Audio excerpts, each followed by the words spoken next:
అందరికీ నమస్కారం. సో, ఇప్పుడైతే నా చేతుల్లో Kuchipudi certificate exam theory paper ఉంది. ఇప్పుడే రాసొచ్చాను ఎగ్జామ్. పేపర్ అయితే చాలా ఈజీగా వచ్చింది. సో, ఏంటంటే మొత్తం మనం 6 క్వెషన్స్ అటెంప్ట్ చేయాల్సి ఉంటుంది. ఫస్ట్ క్వెషన్ కంపల్సరీ రాయాలి అండ్ రిమైనింగ్ వాటిలో నుంచి ఒక 5 క్వెషన్స్ అటెంప్ట్ చేయాల్సి ఉంటుంది. సో, పేపర్ అయితే నాకు చాలా బాగా అనిపించింది అండ్ మా గురువు గారికి నేను స్పెషల్ థ్యాంక్స్ చెప్తాను. ఎందుకంటే ఇంత మంచిగా నాలెడ్జ్ ఇచ్చి ఇంత బాగా నేర్పించినందుకు. So, coming to the time, అసలు టైం సరిపోతుందా అనే డౌట్ రావచ్చు. ఐ మీన్ ఎవరైతే అటెంప్ట్ చేయబోతున్నారో వాళ్ళకి డౌట్ రావచ్చు, ఈ టైం ఈ ప్యాటర్న్ సరిపోతుందా అని.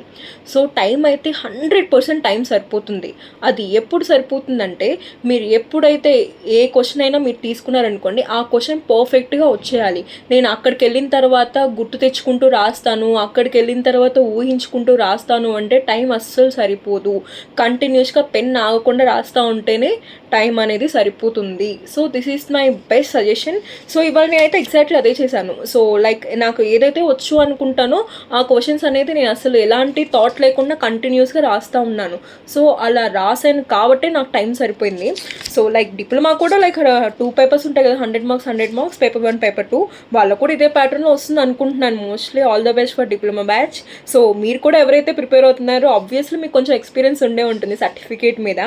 సో, నా సజెషన్ ఏంటంటే ఎవరైతే రాస్తున్నారో వాళ్ళు పర్ఫెక్ట్గా ముందే నేర్చేసుకొని వెళ్ళండి. అక్కడికి వెళ్ళిన తర్వాత ఇబ్బంది పడుకొని ఉంటారు, లైక్ ఆలోచిస్తూ రాస్తూ ఉంటే లైక్ డిసప్పాయింట్ అనేది ఉంటుంది కదా లాస్ట్కి వచ్చేటప్పటికి, టైం సరిపోలేదు అనేది. సో, అలా లేకుండా ఉంటుంది. మంచిగా ప్రిపేర్ అవ్వండి. All the best for diploma batch and stay tune for more updates. Follow this page for more updates. By by. Thank you.